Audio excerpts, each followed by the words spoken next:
Hello and welcome to the first car show of 2023. It's an American folks one. It's a little small, which explains the length of the video. It's not the full concourse of cars and coffee. It's just a little Chrome and Ice show up in Flint. And while there are a few Europeans from across the pond, this is primarily an American classic car show.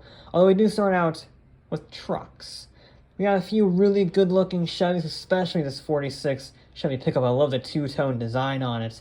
And then we have a similar two-tone and a little bit other end of the spectrum with the 67 Ford Bronco, as iconic as ever, and the amazingly underrated Dodge Lillet Express, the last muscle car, air quotes, using a loophole in the rules to get that one sorted out. Then we got some pre-war stuff going on, like the 1927 Buick, like the 1931 Ford Model A, like the technically 1930s Model A, although I wouldn't call that engine from the 1930s. It's very fast, I would imagine.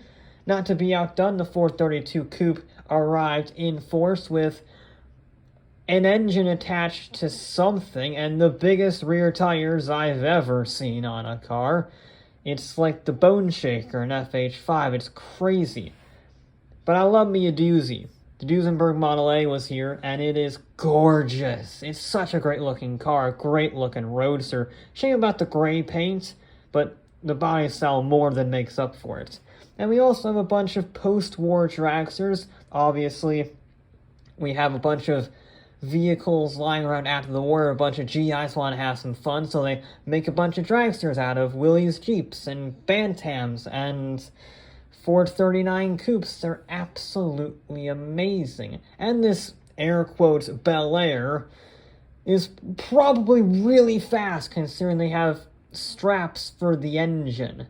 And it's a full-on NHRA dragster, essentially. It's probably really quick.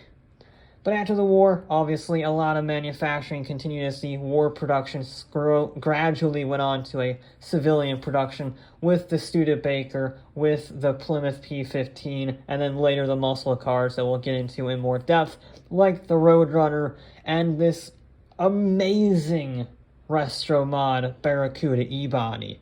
I love the cleanness of the paint. It may have a massive 6.1 liter Hemi in it, but it looks so clean. Ford wasn't really represented. We had a Mercury Comet Cougar, and then we had a Ford Torino GT, so not a huge showing from them, but it was good what they had. Oldsmobile also arrived with a few 442s. I really liked the paint job on that one, and I loved the paint job on the Firebird Trans Am, the 69. I think it just looks so clean. This one was interesting, not necessarily because of the design. The Fleetwood, or whatever it's called, is sort of cool, but the original air conditioning system they had on it on the side was really cool. I've never seen one of the OG air conditioning units on these cars before, so it's nice to see something new. But we do have some more familiar favorites, like the Impala SS, like various evolutions of the Chevelle SS, including the mighty 454. And then, of course, a brilliant candy apple red Camaro SS from 1967, the first model year. Speaking of first model years, how about the 112th Corvette ever built, a 1953 C1?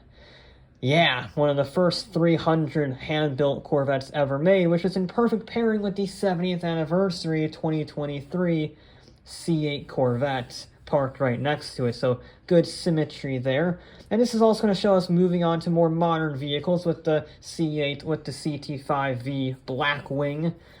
And we're also moving across the pond now because the Americans are done.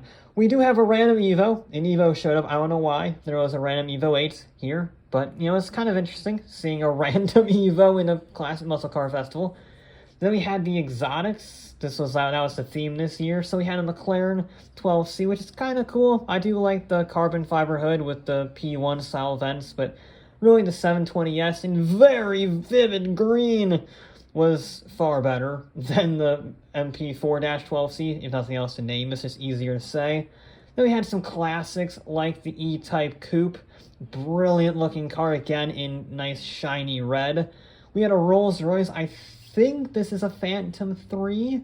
I don't know my Rolls-Royces from this era all that well, but it is a full British right-hand drive, hand-built Rolls-Royce from the 30s, so again, I think it's the 3. Either way, lovely to see it here. And although that there were a fair few cars, both American and European, that I loved, my favorite of all was German. Specifically, West German. With the, I have a pronunciation thing here. It is a Goggomobil TS400 Coupe. Yeah, it was made in West Germany. It's a rear-engine, 400cc, 18.5 horsepower microcar, sort of like the Isetta, designed for post-war Germany. Yes, this is the fastest one they ever built.